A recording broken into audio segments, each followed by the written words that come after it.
Thank you very much, and very nice to see you all. And Mr. President, let me welcome you again for this unprecedented second state visit. And it's a great pleasure for me personally to welcome you to my home from home here at Chequers. And thank you very much for taking the time to say hello to the staff, who are absolutely, they've done a brilliant job, and they've been preparing for weeks. And it's really so good to have you here. So thank you so much. You are among friends, and I think we all agree there's so much to celebrate in the special relationship between our two countries. By standing together in war and in peace, this bond is the very foundation of our security, our freedom, and our prosperity. But what is the relationship all about when it comes down to brass tacks?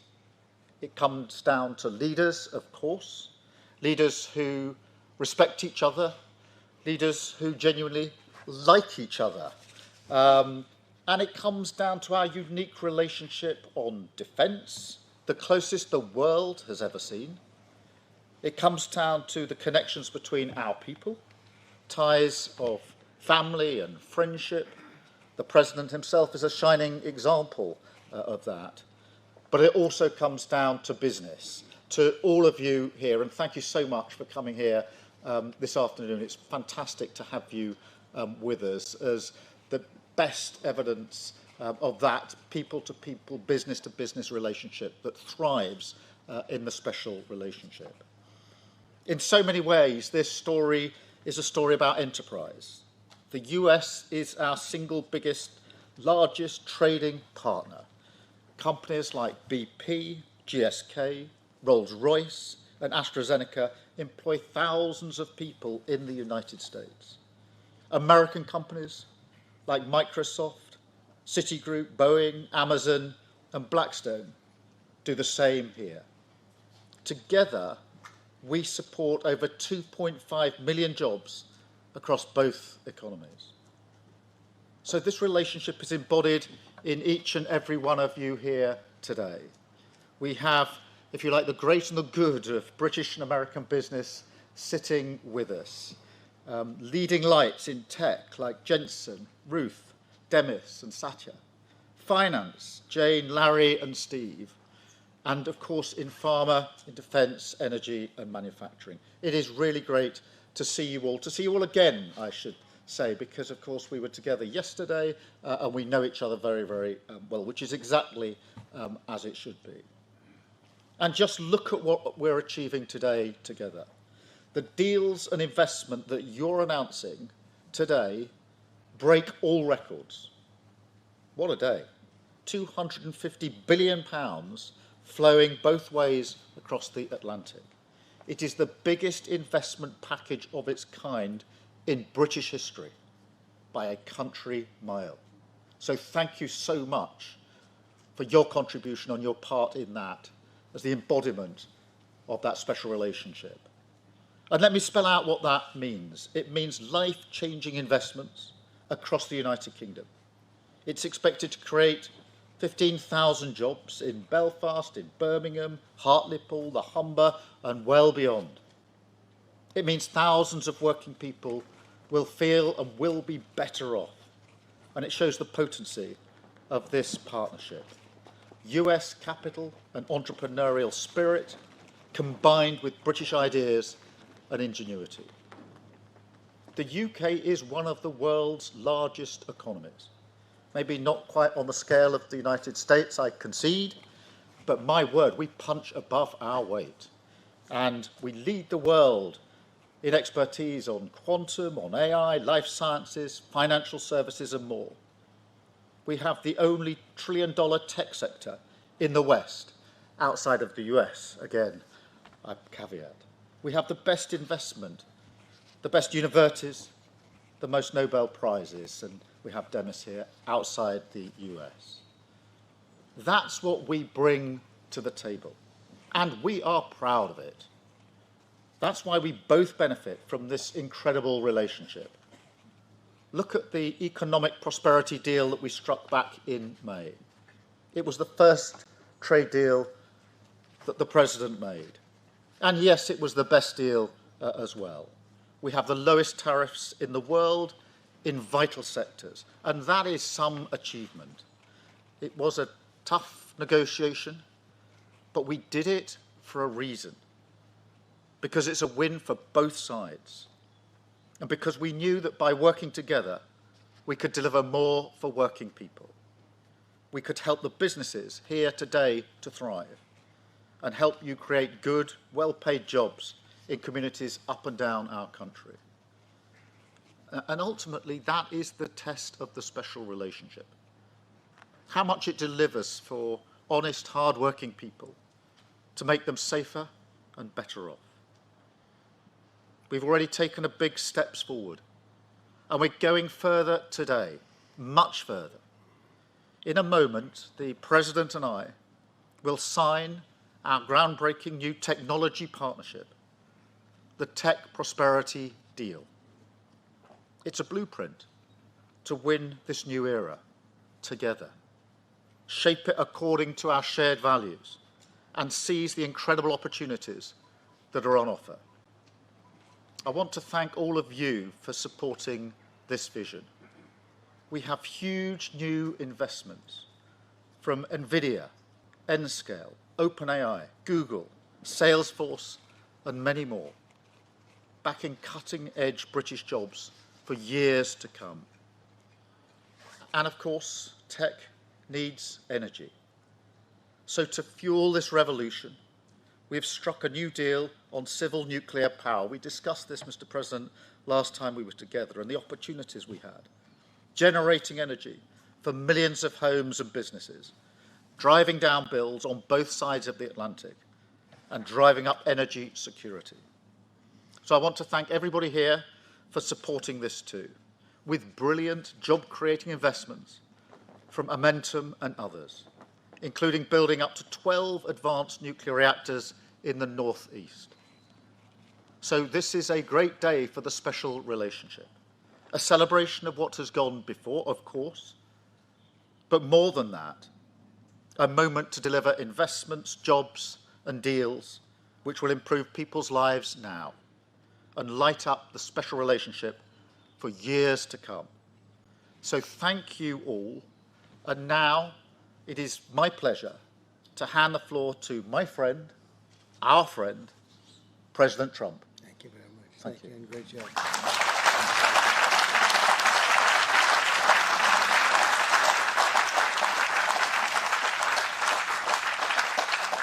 Well, this is a very distinguished group, I can tell you. That's what I do for a living. It was before politics. I would have to deal with you, and you are the best. You're the best in the world, and you're here. And it's an honor to have all of these great leaders. Really an honor. But I'm sincerely grateful to Prime Minister Starmer and Lady Starmer for welcoming us to this very special home, this beautiful place. And I was here a number of years ago, but somehow today it looks even better, even more beautiful, and even more historic. Melania and I are forever thankful to His Majesty King Charles III and Her Majesty Queen Camilla. We had a fantastic evening last night. But the exquisite honor of a second official state visit, the first ever, it's the first time it's ever been done, was, really was an honor. Such great history, and to think it's a first. It's always nice to have a first. But the ties between our countries are priceless, and it's really an inheritance. It's a beautiful inheritance. Today we're making those ties closer than ever before. We've done some things that financially are great for both countries, and we work together, and it keeps us together, and I think it's an unbreakable bond we have, regardless of what we're doing today. I think it's unbreakable. But this is very big, and I want to thank all of the incredibly talented business leaders, the best in the world, biggest in the world, here this afternoon for investing in the Anglo-American Alliance, and you personify an important part of the unique national bond and really a world bond. What you've done is incredible. Our two countries do a great deal of business together. $340 billion last year was the number. In May, the United Kingdom became the first country to make a trade deal with the United States during my second term, and we sort of wanted to make it the first because the bond is so strong and the relationship so long. That agreement will create billions of dollars in opportunities for American farmers to sell their products into the UK, reduce barriers to trade, and give the U.S. manufacturers better access to the UK's world-class aerospace supply chain, which is really is world-class. A lot of people don't understand it, the importance of that particular asset that you have. It's a beautiful job you've done. There's no more natural partnership in the world. Together, we're building up the industrial capacity of both of our countries, which is crucial to our defense. And we work so well together in defense. I met so many of the leaders of your defending group, and many of them I've known by name, but now I know them pretty well. We had some very good meetings today and yesterday. So we're taking the next logical step with a historic agreement on science and technology partnerships, and this will create new government, academic, and private sector cooperation in areas such as AI, which is taking over the world. I'm looking at you guys. You're taking over the world, Jensen. I don't know what you're doing here. I hope you're right. All I can say is we both hope you're right. But it's pretty amazing. Quantum computing, fusion, 6G, and civil nuclear energy, and align our nations through the approach of centered deregulation and innovation. And we're going to have a lot of deregulation and a tremendous amount of innovation. It's just happening. But this new accord is already helping spur a massive wave of private sector deals worth over $350 billion alone, headlined by a $136 billion from Blackstone. That's very nice. Steve, thank you. That's why you have that location, I think. It's considered the best seat of the year. Yours is pretty good too, Jensen. That's good. That's great, Steve. You know what you're doing better than anybody. American company X Energy and British company Centrica has been announcing, and really for a long while they've been talking about this deal, the deployment of modular nuclear reactors across the UK, all across the UK. It's been in the wind for a couple of years, and now we're getting it done, generating more than $50 billion in economic value, creating up to 2,500 jobs, and powering 1.5 million homes. That's a lot of homes. 7 decades after British genius Alan Turing pioneered the field, this agreement will also help America and our British allies dominate the future of artificial intelligence. You need the energy. You have to have the energy. That's one thing I learned very quickly. They need a lot of electricity. In the United States, you need double what we have right now just to maintain that fight. We're right now, and I want to say, leading China and the world by a lot in AI, a lot. And we're creating tremendous amounts of energy and letting you create your own electricity in many, many cases. And we're giving you very rapid approvals. We're getting them approvals like they've never seen before. They used to wait 15 and 20 years to be rejected. Now they wait 2 weeks or 3 weeks to be accepted. That's a pretty big difference. And at the same time, we always have the environment in mind, but we move them along. But we're committed to ensuring that you have secure and reliable sources of American AI and quantum technology. We intend to always be the UK's strongest, closest, and most trusted business partner. Very important to us. The relationship is very important. 1 year ago, our country was in serious trouble. The King of Saudi Arabia, a great gentleman, you all know him. He said, "Sir, your country was dead 1 year ago, and now you have the hottest country anywhere in the world," and it's true. We'll have more than $17 trillion invested in our country this year, 17 trillion, which is many, many times what we had last year, and we're only in our just about almost 9th month, it's moving along quickly. It's amazing. I was saying we're in our 3rd month, our 4th month, our 5th month, but we're at, it's going to be over $17 trillion. No country has ever had anything like that, even close. GDP last quarter was 3.3%. Despite all of the things we're doing, one of the things we're doing, which I'm very proud of, is the border. We now have a totally closed border, totally secure for 3 months. 0 people came into our country, bad people. And they come in, but they have to come in legally. We have a great process going. And inflation is virtually non-existent. As you know, we're taking in trillions of dollars from tariffs, and they've been so incredible for our country, so incredible. We're keeping our companies happy. We're keeping them solid and sane, and they're very, very thrilled at what's happened. They can't even believe it. And we've never seen investment like this. Without the tariffs, we would have just a fraction of that. And we're really the only one that can do tariffs. Nobody else is able to do them. With us, it works because people have to be there. But we've slashed 30-year-old regulations. And as you know, in my first term, we had a very successful first term. We had the greatest economy in the history of our country. And we had the biggest regulation cut in the history of our country. And now we're doing it again. We're slashing them at a level that is even beyond what we did in the first term. The first term, we did more regulation cutting by 4 times at any other time that any other country has done or that we've done.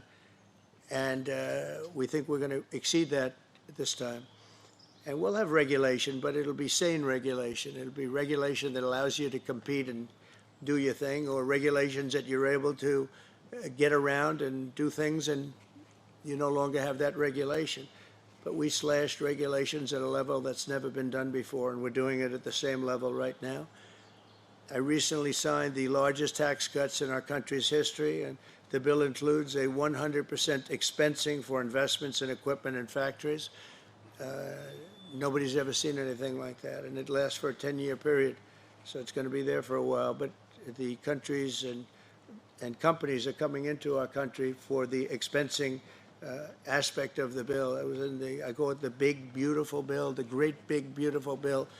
We got so much, the largest bill ever passed in the history of our country. In fact, so big that we really don't have to pass too much anymore. We can just do this for 4 years, implement. You know, I like to implement because the bills are wonderful, but you have to implement. But the expensing is going to be the reason, I think, that bigger than anything else, when you have 1 year expensing, you can write everything off in the first year, including structure. So you didn't even have that in the first bill. I think it was the biggest factor in the first bill why it led to such growth. And this is actually a better form of expensing, and it's actually more significant. So today, America is strong. Our economy is, I think, potentially the strongest it's ever been. We'll see very soon those big places that are being built all over the country. Car companies are moving in. AI is moving in. Everybody's coming in. They all want to be here. The drug companies are coming back. They all want to be there. They sort of have to be there, but they want to be there. But with this agreement, our cherished friendship with the United Kingdom is getting stronger and stronger. And again, I want to thank the Prime Minister. He worked very hard on this and getting this deal done. This is long in the making. They've been talking about it for a long time, and we got it done. And it's a real honor to be with you, and thank you very much. Thank you.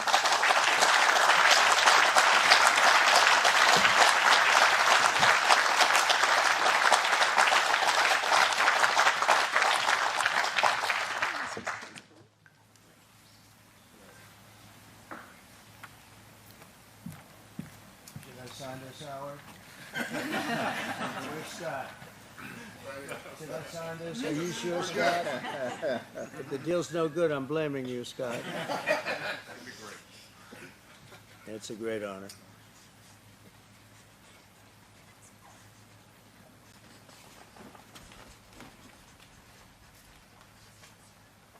Thank you.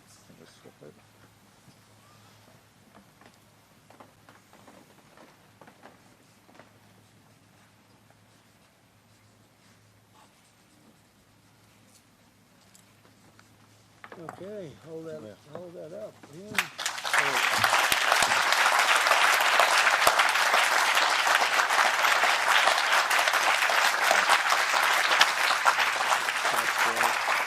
Second deal this time.